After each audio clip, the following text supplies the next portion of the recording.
Today I talked about how to make peace in the world, because my view is that all of the conflicts that we have, whether it's the Ukraine war, the conflict in the Middle East, or the tensions between the U.S. and China, can be resolved rationally and cooperatively. Well, China has been maintaining GDP around 5% in the past few years. What do you oversee China's economy and its contribution to the whole world economy growth? China is not only very dynamic, it's the main trading partner of most of the world, but it's also technologically extraordinarily dynamic. And this is very, very important, whether it's AI and DeepSeek, of course, we all know about that in the world, but also China is now the leader by far of electric vehicles. China is going to be the leader of the new robotics generation, the humanoid robots that are coming. China is the leader of renewable energy technologies. China is the leader in fourth generation nuclear power. The point is, these are the technologies that are needed all over the world for the green transformation, for climate safety, and for the digital transformation. So in my view, China's playing a role not only as a world major economy, of course, but also as a technological leader. What do you foresee for going on trade war, right, tariff war? Do you think that harms global growth? That harms both bilateral relationship between, U.S. to Canada, U.S. to Mexico, particularly U.S. to China? What do you foresee the effect of this trade war? I think, unfortunately, Trump believes in protectionism. I don't. I'm an economist. I believe in open trade, open markets, mutual gain. I believe that the U.S.-China trade over the last 40 years has been hugely beneficial, both for China and the United States. But I do believe that Trump is a protectionist, and he's likely to pursue this course. What does it mean for China?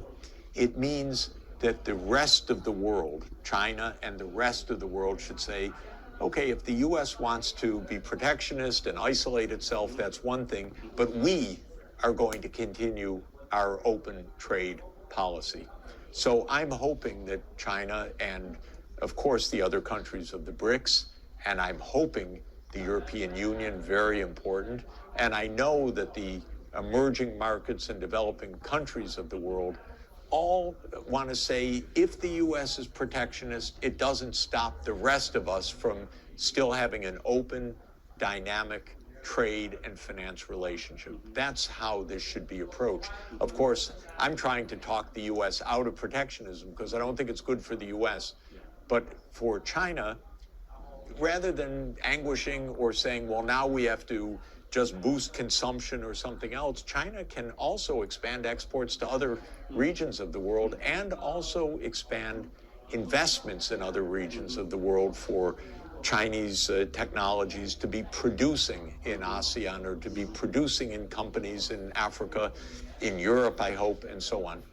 Well, it sounds like you are such a blessing to American economy, to the world economy. Do you think that the world is going to track globalism or protectionism or global cooperation or individualism? What do you foresee? I think that, broadly speaking, we're still in a globally interconnected world with the benefits of globalization. The United States has lost its nerve a little bit. China's rise has scared the U.S. Now they're protectionist. Not a good idea.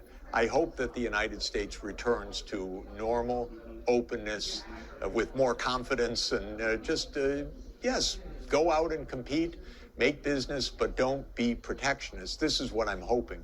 But I do believe that most of the world wants an open economy and trading system and cooperation.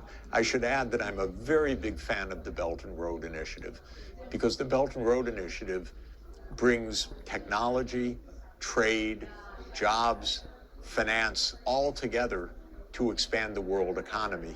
And so I think what China's leading with the Belt and Road Initiative is extremely important for the world, but also excellent for China in building those strong economic relations with the rest of the world. Yeah, talking about Belt and Road Initiative, are you optimistic about Belt and Road Initiative for the next 4 years? Or what is your, I'd say go for it and expand it. My one little piece of advice is for the poorer countries, I hope China makes the loans longer term. Because if the loans are short term, well, then these poor countries won't be able to pay. But if they're long term, what China is going to do is promote economic growth, rapid growth in Africa, rapid growth in Southeast Asia. Give enough time, and then that's going to be good returns on all of that finance. Yeah. Historically, the Chinese has been acting as peacemaker and business merchandiser, right, across the Silk Road, right? But some media networks claiming China is playing threat to certain countries in Africa, in Middle East. Do you think the Chinese companies, are they making constructive improvements such as infrastructure, constructions, right, technology transfer in those continents, Africa, Middle East, Asia? Not only do I believe it, I see it on the ground with my own eyes. I was recently in Ethiopia, and I was visiting farmers that were making far more money than they were before. Why? China helped provide electrification, and China provided rail from Addis Ababa to Djibouti. Now these farmers are growing cash crops, making a lot of money because the infrastructure is there. That's what China made possible. So I haven't seen any threats, only the benefits of trade and investment. This is my own experience with my own eyes. That is the solution to end poverty in Africa. It is, because China grew so fast between 1980 and today. Africa can achieve very, very rapid growth, but it needs investment, training, skills. But China's a kind of roadmap for that. So I tell my African friends and counterparts, look at what China achieved. You should go the same route.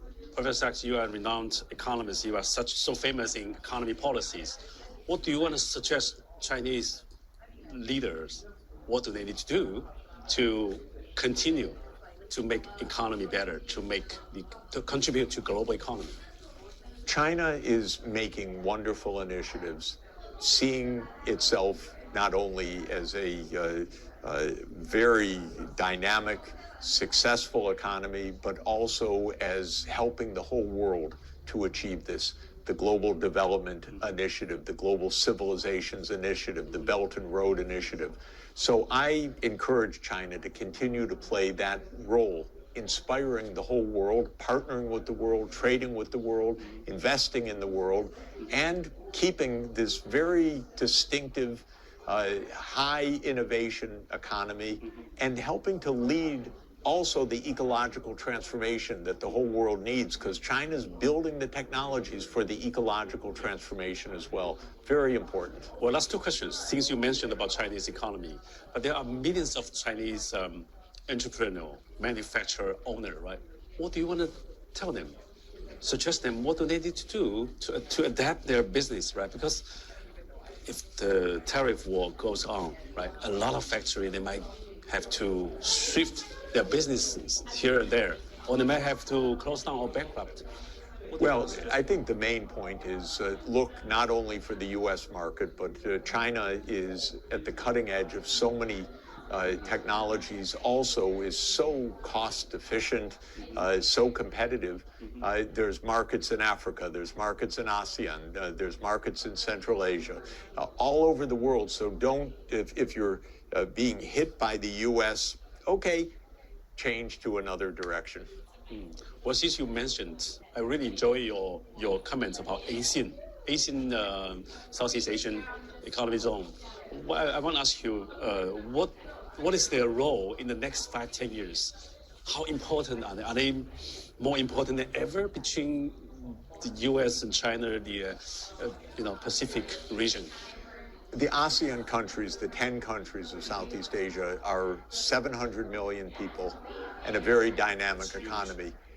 Big, close to China, integrated with China in transport, in power systems, in the digital grid, in foreign investment, in supply chains. That's a very strong relationship. Right. One of the areas that I'm working in is trying to help bring the greater Bay Area, Hong Kong, Shenzhen, Guangzhou, the greater Bay Area, together with the ASEAN countries, because that is such a great fit for economic development. How difficult those Asian countries, do they have to take side? Because they have to, you just mentioned, are they going to take side? They're going to align this West East? This is a very important point. You know, the U.S. might press them to take a side, but if they stick together as 700 million, they can say, don't push us to take a side. We're friends with China. We want to be friends with the United States. We don't want to choose sides. Last question. Would you like to give a comment on Shanghai? Since we have lots of audience in Shanghai base, but it's national base. But what do you think about China, Shanghai, the city role model? They have been shining. Shanghai has been shining in the past 40 years plus. You know, I'm from New York City. Exactly. And New York and Shanghai are really the twins because we're each at the end of a major river system. We're each the great commercial, financial, industrial hub in the history of our respective countries. So I go to Shanghai often and I love it. And it's, of course, a dynamic, remarkable place. And I've seen before my own eyes in the last 30 years the extraordinary development. Do you think the inter-railroad from Shanghai, from Harbin, all the way to go through Thailand, Malaysia, Singapore, do you foresee this is going to achieve in the near future? Well, you know, I ride China's fast rail. It's reached 50,000 kilometers now. In the United States, I don't think we have 1 kilometer of real fast rail yet. So I think that China makes remarkable infrastructure. So everything's possible. You have the word of wisdom. Thank you, Professor Sachs. I appreciate your time. Thank you.